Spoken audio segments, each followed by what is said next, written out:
Deck the halls with boughs of holly, fa la la la la la la la la.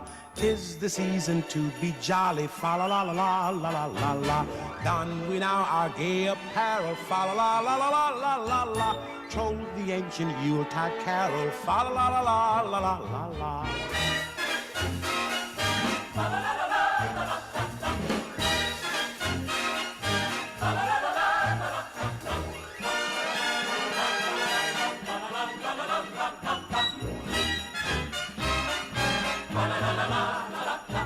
See the blazing Yule before us. Strike the harp and join the chorus. Follow me in merry measure while I tell of Yuletide treasure. Fa la la la la la la la. Fa la la la la la la la.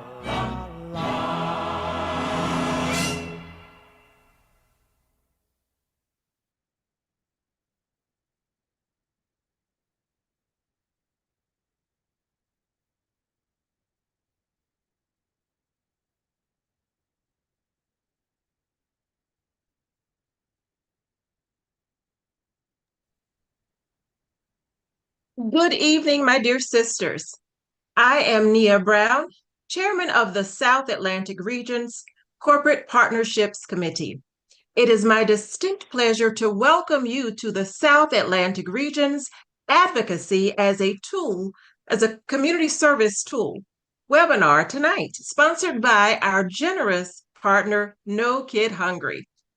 As we prepare for tonight's event, I am honored to present to you our incomparable leader who is tuned in and soaring to greater heights of service and sisterhood, the South Atlantic's Regional Director, the Honorable Tiffany Moore Russell, Esquire. Madam Regional Director. Thank you, Nia, and thank you for all of your hard work as well as your committee for working with our partners. And thank you all for joining us tonight on this very, very, very important conversation. I'm excited to partner with No Kid Hungry as we continue to find ways to advocate to rid our community of food insecurities. And so I'm excited to have them here tonight as part of their commitment from the 2025 South Atlantic Regional Conference. So we're excited for a great evening tonight to learn advocacy tools on how to provide greater service to our community. So again, thank you for joining us tonight. Thank you all for hopping on to learn and grow as we expand our advocacy. And with that, Nia, I will pass it on to you. Thank you, Madam Regional Director. My sisters, many of you who attended the 72nd South Atlantic Regional Conference earlier this year in Tampa will recall we had an incredible chip bag service project where we provided more than 1,200 food bags for students. This event was sponsored in part by our longtime partner, Denny's, as well as our new partner of the hour, No Kid Hungry. My sisters, No Kid Hungry is back with us tonight to help equip and empower us to use advocacy as a tool to address food insecurity from a legislative and policy perspective.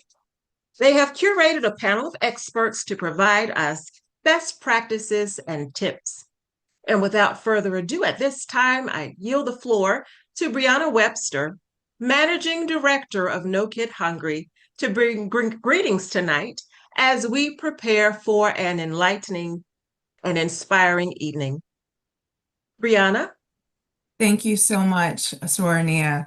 Greetings, Madam Regional Director, and greetings.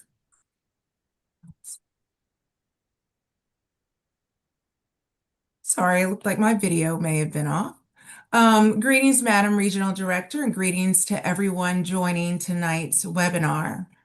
On behalf of No Kid Hungry, welcome. As Sorania mentioned, my name is Brianna Webster Campbell, and I'm the Managing Director for the No Kid Hungry Center for Best Practices and a proud member of our amazing sisterhood. I'm excited to share our partnership, which is already making meaningful impact in the fight against childhood hunger. Tonight's agenda includes storytelling. You'll also hear an example that illustrates the benefits of engaging in policy as community service. You'll gain insights from a lobbyist on how our collective voices can move policy at both state and federal levels. And of course, we'll have time for Q&A at the end. Next slide.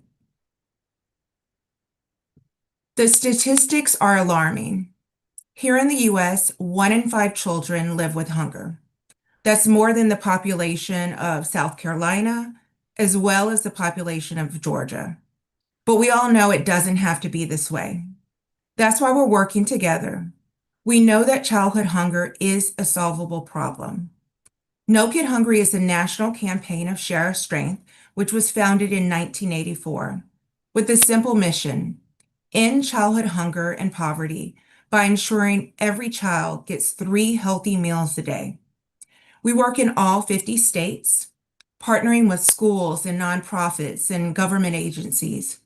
We provide grants, advocate for stronger policies, and help expand access to programs like school breakfast, summer meals, and SNAP, while also addressing root causes of hunger like low wages and racial wealth gaps. Next slide. As Sora and Nia mentioned, we launched our partnership in April at the regional conference with the press conference and chip packing event. That was the first of many events we plan on collaborating on together. The South Atlantic region brings so much energy and leadership to ending childhood hunger. Through CHIP, which helps support the nutritional needs of children and families, this partnership seeks to amplify AKA members' voices in critical policy conversations. Running through June 2026, we're hoping this partnership can serve as a model for other regions that seek to expand their childhood hunger work. Our goals are threefold: amplify influential voices, such as each of you on the call this evening, drive advocacy when needed, protect and expand nutrition programs like SNAP and summer EBT. And I know we all saw this playing out on the news just a few weeks ago during the government shutdown. Together, we'll host webinars, we'll engage at Days at the Capitol, and host a workshop and CHIP event next April again at the regional conference in Orlando. Most importantly, this partnership is about using our collective power to ensure no child goes hungry. Now I'm pleased to pass the mic on to my colleague and our soror, Rhonda Jackson. Thank you, Brianna. Good evening, sorors. Thank you for inviting us into this space tonight. And thank you to our incredible South Atlantic Regional Director, the Honorable Tiffany Moore Russell, for her leadership. I also want to thank our Corporate Partnership Chair, Soror Nia Brown, whose tireless work and longstanding vision has helped us bring this moment together. It is an honor to be here, both as the director of No Kid Hungry Louisiana and as your soror, a proud member of Alpha Kappa Alpha Sorority Incorporated for almost 4 decades. Tonight's conversation is deeply connected to the heart of our mission and to the work that you will soon carry forward during your state's Alpha Kappa Alpha Days at the Capitol. So let's talk tonight about advocacy as community service. Next slide, please. When we think about service to all mankind, we often think about the hands-on work, packing chip bags, supporting schools, and ensuring families feel our presence. But service also has a voice that lifts families' experiences, a voice that brings visibility to the needs of those that often go unseen, a voice that helps shape the systems of our community depends on. That voice, sorors, is advocacy. And advocacy is really just an extension of our service. This is what connects our conversation tonight to your days at the Capitol. Because when we show up as informed leaders, we bring the stories from our service work into the rooms where decisions are made. Let's talk about why advocacy matters. Next slide, please. Well, same slide, next, there we go. Every day, children in our communities are navigating hunger, instability, and systems that are too confusing or inaccessible. You've seen it firsthand through your CHIP service projects, I'm sure, when you're in the schools and through your service, and conversations with families who trust our presence. They share their stories with you. They share their excitements about getting the chip bags, and they share what it means to them to actually get those chip bags. Those stories matter, those experiences matter, and when you carry them into your day at the Capitol, you bring the voices of those families with you. One area where your voice can make a meaningful impact is summer EBT, our sunbucks. Next slide, please. As you prepare for your advocacy days in Florida, Georgia, and South Carolina, it is important to know this. None of these states currently offer summer EBT. That means families receive no summer grocery support. And if you have kids, you know how much kids eat during the summer. This is the hungriest time of year for a child. When school cafeterias close, millions of children lose access to breakfast and lunch that they rely on. And in many cases, I know in our region, they also lose access to those chip bags because we're often not able to provide them during the summer because schools are closed. So summer EBT is designed to fill that gap. It provides direct grocery support to families during the months when children eat the most. Let's talk about why this matters. Research shows that summer EBT reduces very low food security by up to 1/3. But data is only one part of the story. Your service work provides the human side of the issue. Every time you pack a chip bag, every time you hand a child a meal, every time you speak with a parent who is struggling, you are witnessing the needs firsthand that the programs like Summer EBT are built to meet. Those stories are powerful. Those stories make the issue real. Those stories help leaders understand why children in your community cannot wait for support. As members prepare for the days at the Capitol, you have an extraordinary opportunity. You can learn more about Summer EBT, what it is, who it helps, and why it matters. You can share the stories you've heard from families you've served through CHIP, real experiences, real needs, real impacts. You can educate leaders in your state about why families struggle in the summer and how Summer EBT could change that story. Your voice can help make that program a reality in Florida, in Georgia, and in South Carolina. I often say if we could do it in Louisiana, we could get it done everywhere. You are not asking for anything extraordinary.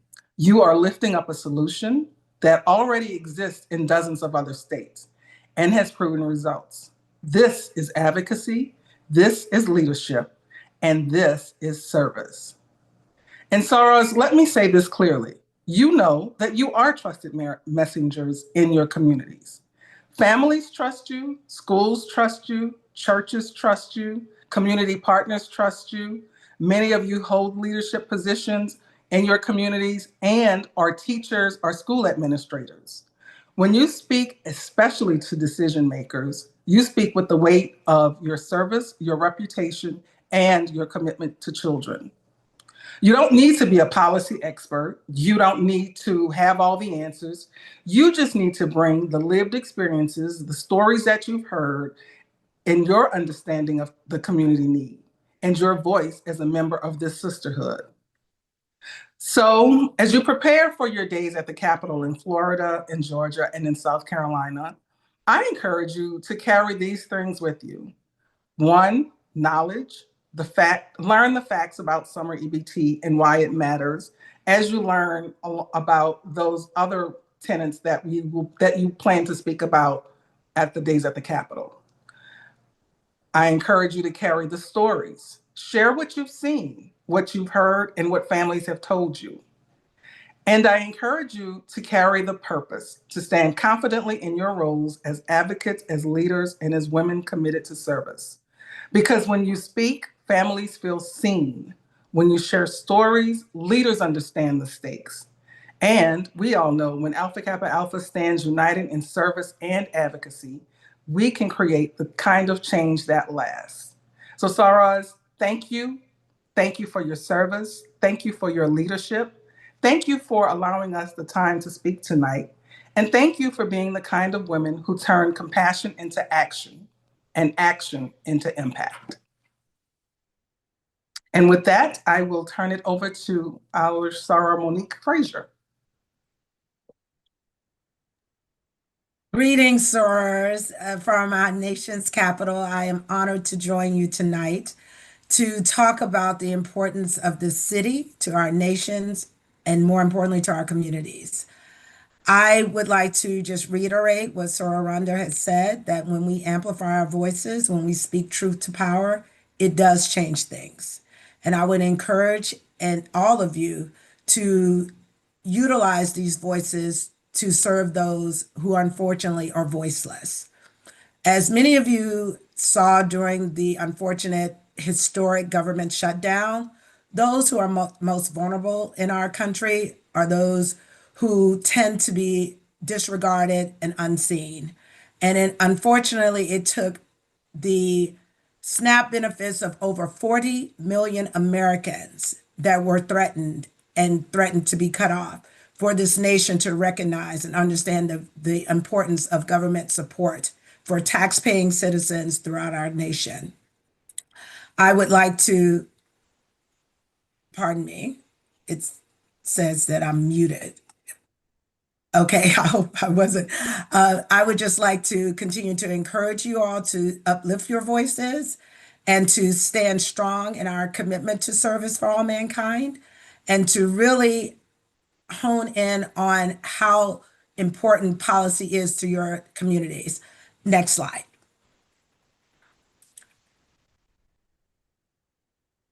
Why advocacy in government is important.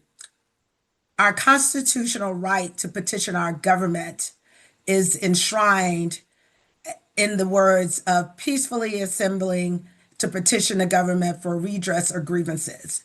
Many communities understand the power of this and utilize this power to influence policymakers and to help them understand the priorities of our communities.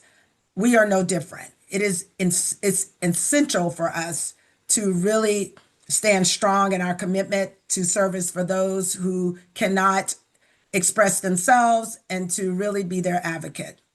Another quote that I found really illustrative, particularly in these times now, is a popular government without popular information or the means of acquiring it is but a prologue to a farce or a tragedy. Particularly now, I know that many people are disengaged or they really feel helpless. However, this is the time that we have been tested throughout the history of this country, and it's incumbent upon us to continue to strive to move this country forward. So it is essential for us to really vocalize and amplify the voices of our communities and ourselves to ensure that those we have elected to serve us in this country are really prioritizing the things that we believe are most important. And lastly, I'd like to quote from former President Theodore Roosevelt: the first duty of a public official is to serve the public. This means that despite what you may read, what you may hear in all of the different echo chambers, there is nothing more powerful than voices lifted and votes that are cast. So I would just encourage you all to never feel discouraged by the rhetoric and the noise that you hear out of Washington. I assure you that policymakers are still engaged. They are still willing to listen to trusted voices, as Sora Rhonda has said, around the issues that we see firsthand are important to our communities. In terms of advocacy, next slide, please. I wanted to show this to just illustrate the close margins in this Congress right now. Yes, ideally, we would love to see a more representative government in terms of ideas and consensus, but in this country, the majority rules, whether that's majority by 10 votes or 5 votes. Right now, this is the the difference between a majority and majority. And the majority is the one that sets the agenda. The majority is the one that determines what priorities are being heard on the House floor, the Senate floor, and those different chambers. And also with having unified government with one party, whether it's in the White House and Congress. And although we are definitely supposed to have an impartial Supreme Court, we also are not naive to understand that political affiliations and different experiences and perspectives play a part in the decisions that are made. But I just wanted to show this to illustrate how close these numbers are, and that this closeness really, it requires them to work together. Next slide. And in the Senate, it's even more, it's even closer. And more importantly, the rules of the Senate is such that without a 60 vote majority, many things cannot be done, meaning that for most things, it requires to have bipartisan support. And so I just wanted to use these slides to illustrate the numbers, because I know that sometimes that gets lost in the fact that when you do have unified government, some people will feel helpless and apathetic. But I am here to tell you that we should never feel defeated. In terms of advocacy, I'm looking forward to you all coming to Washington. Again, this is the place, this is the most powerful city in the world. And more importantly, this is where we have elected officials to represent the interests of the people, for the people, and by the people. So I would strongly encourage you all to come with the confidence that we all have, to speak truth to power, and to help them understand that if you can find money for billions of dollars in tax cuts, you can find money to feed children and to support families. Thank you.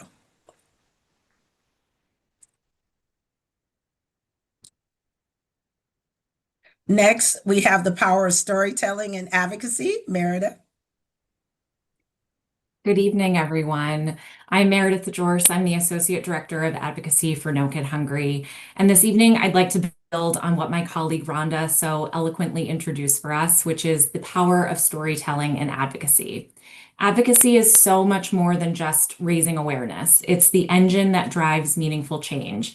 But to make this kind of impact, we need more than just facts and figures. True advocacy requires an emotional connection that compels people to care and to take action. And that's where the power of storytelling comes in. Next slide, please. Storytelling for advocacy is essentially the art of translating your values and your experiences into action. Each of us has some story that will move others into action. And as you build this skill set, you'll be learning to tell a story about yourself, your community, and your vision that inspires others to join you in creating change. And yes, this will help you if you are participating in any of the upcoming days at the Capitol, but it is much bigger than that. This is something you can carry with you to use in your businesses, in your community, in the press, and really in any space where you want to speak up and create change. Next slide, please. So let's back up for a second and first talk about why you should even tell your story. First, stories are effective advocacy tools. They create connection, they build understanding of an issue, and they motivate people to take action. Stories are also incredibly empowering. Storytelling recognizes and elevates your expertise as someone who has direct experience with an issue or even just deep passion for an issue. Stories also shape public narratives, and we know that bad narratives lead to bad policies. Storytelling brings more voices to the conversation and helps counter negative rhetoric and stereotypes, especially the ones we tend to see around public assistance programs. And finally, stats tell, but stories sell. Policymakers respond best to a mix of data and human experience. And that's exactly what you bring to the table in meetings with lawmakers and other decision makers, that human connection. Next slide, please. So let's break storytelling into some steps. First, very basic, what's the issue that you're trying to address? then who are you talking to?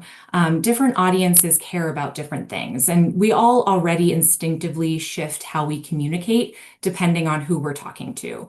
In advocacy, we take that instinct and we make it intentional.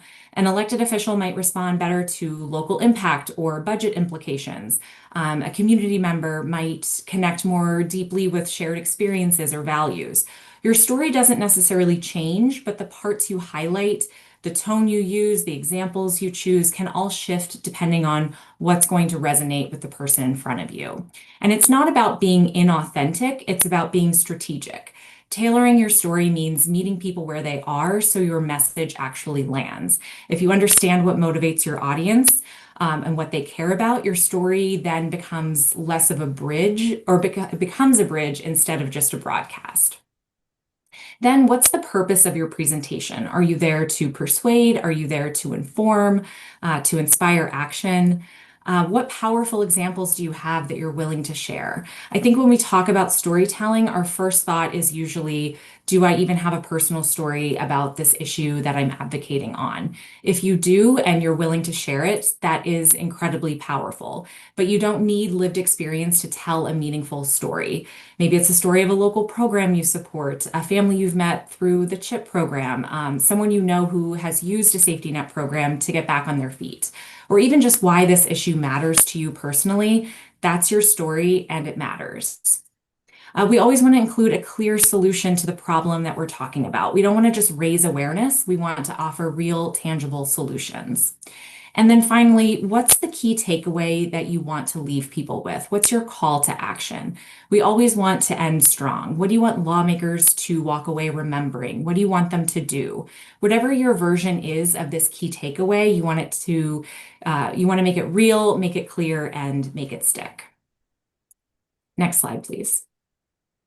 So we've talked about why storytelling matters and how your voice can move lawmakers into action. Now let's break it down even further into something really practical. There's a simple storytelling structure that a lot of advocates use, and it's called the story of self, us, and now.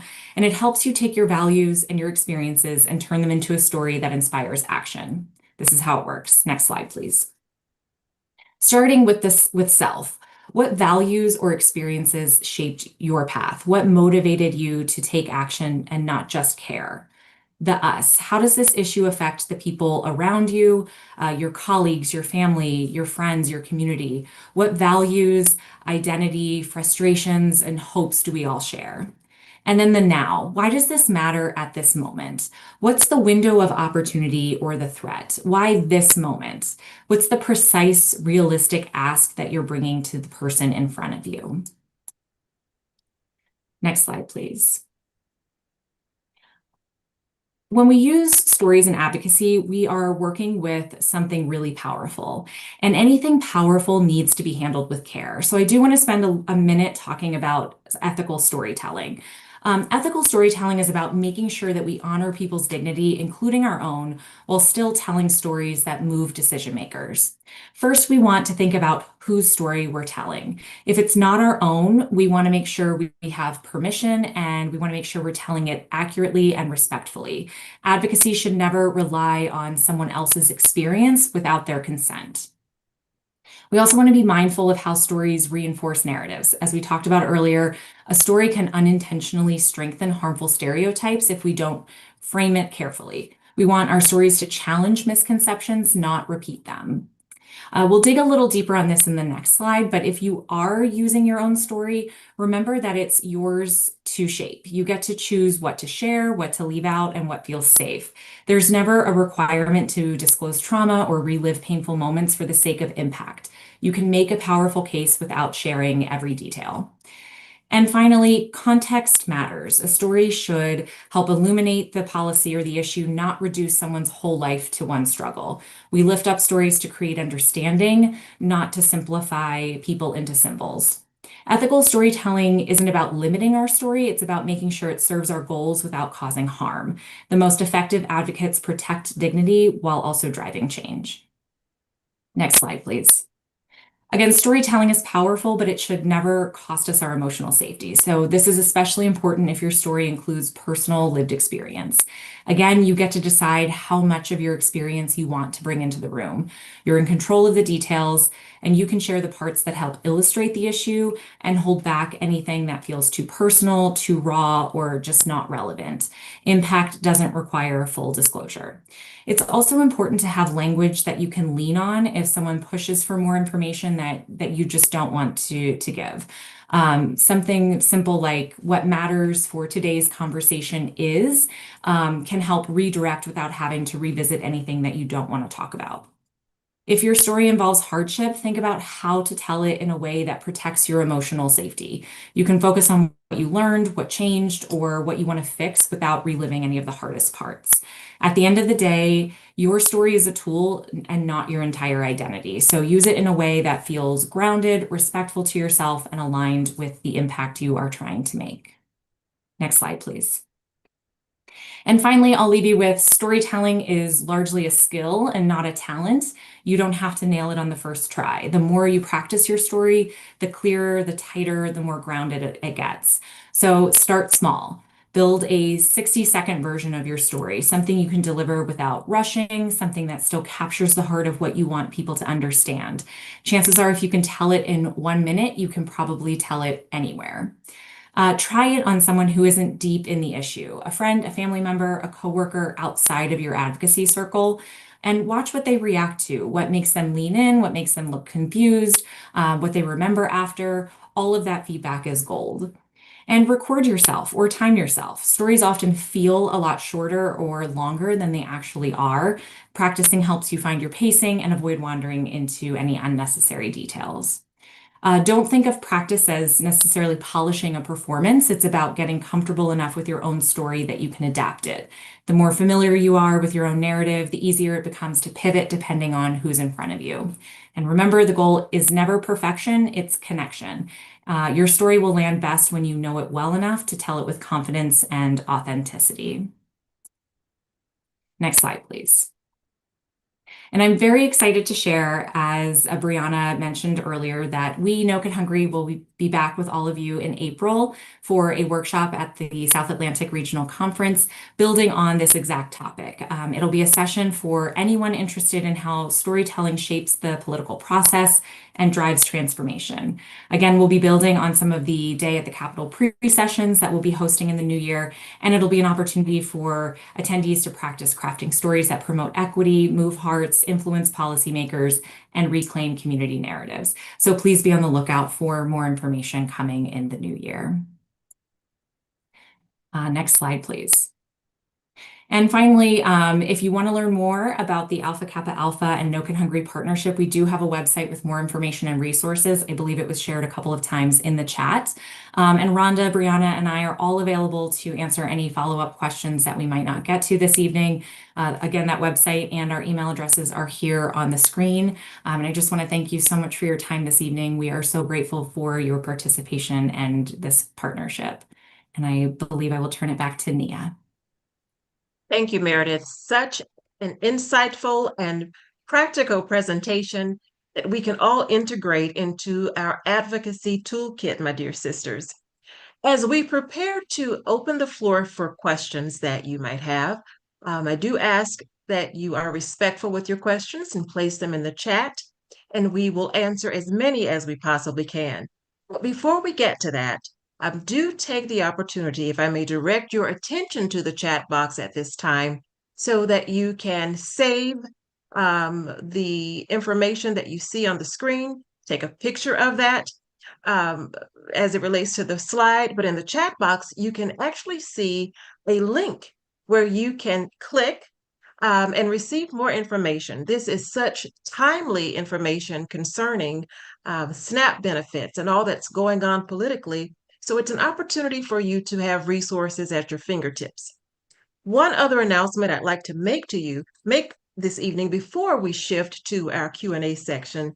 If you have been inspired and moved by our sponsors, No Kid Hungry, as I mentioned at the top of our program, you are well aware we have been partners with Denny's for many years in eradicating childhood hunger.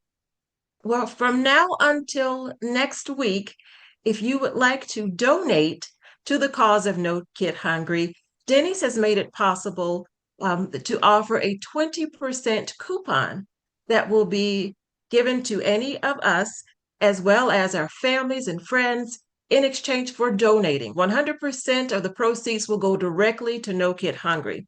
If you check your emails dated December 6th, you can just simply do a keyword search of Denny's, and you will find all the details about how you can directly donate to benefit No Kid Hungry and receive a 20% coupon to use at Denny's. Well, at this time, we will open the floor for questions. And I'm going to ask for your patience, my dear sisters, as I look through the chat.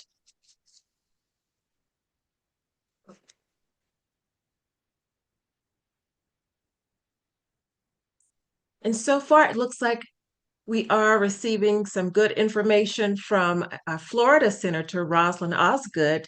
Good evening to you, Senator Osgood, and thank you for the information that you have shared. If there are any questions, we do respectfully ask you to place them in the chat box at this time so that you can take advantage of having our experts here at your disposal. And Sarnia, I would ask if we can, Senator Osgood, if you can share your proposed bill with our AK at the Capitol chairman so it can be on our list for January to help lobby for in support of your legislation.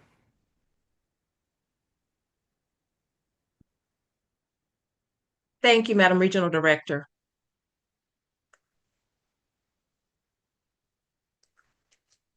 We will wait a few more minutes to see if there are any questions. In the meantime, I do want to take this as an opportunity to thank our panelists for providing such incredible information. As I mentioned before, very practical tools that we can begin implementing immediately. My sisters, if there are no questions that you have at this time before we conclude our time together, I will, since we do have a few minutes left, take this as an opportunity to circle back to each of our panelists to see if there are closing words they would like to leave with us. Doris, again, thank you so much for providing this opportunity to speak with you. As I've mentioned, being in Washington, D.C., you see firsthand the impact of the legislative process, the executive branch process, as well as the judicial process. And I would just like to leave you with the incomparable words of Dr. Martin Luther King, who said that everyone can be great because everyone can serve. We obviously understand that as our mission with our sorority, but I would really encourage you all to take that message back to your respective communities because, again, I recognize that people may feel really challenged and helpless during this time, but just really remind them that there is power in numbers and that every voice matters. Thank you. And I would just like to end just by expressing my gratitude again to Sorania, to Madam Regional Director, and for the over 500 people that showed up this evening to learn and hear about advocacy. You know, it's often a wonky topic that people don't often want to hear about or learn about, but we know the power that we can bring to the table. We know the numbers, the vast thousands of millions of children that we can positively impact with our voices. And so, again, just thank you for joining us tonight. We are very much looking forward to engaging with the days at the Capitol with, you know, and thank you to all of the leads and committees that are involved in the planning of those events.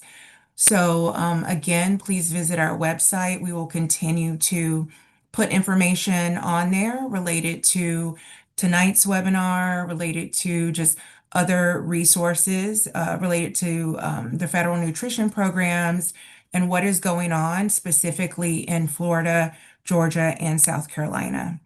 So thank you again. It's been a great evening.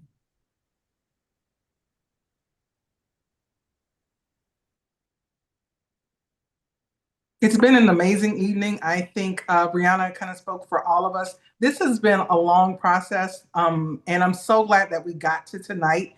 And it's not the beginning, but it is a really good middle. And I can't wait to see what's next. And so thank you for allowing us the time and the space to talk to you about these issues and about advocacy. We are not new to this. Folks have been doing this. The sorority has been doing this since its inception in 1908. So we know how to do this work. This is just another way to do it. Excellent. And Meredith, if you have final words.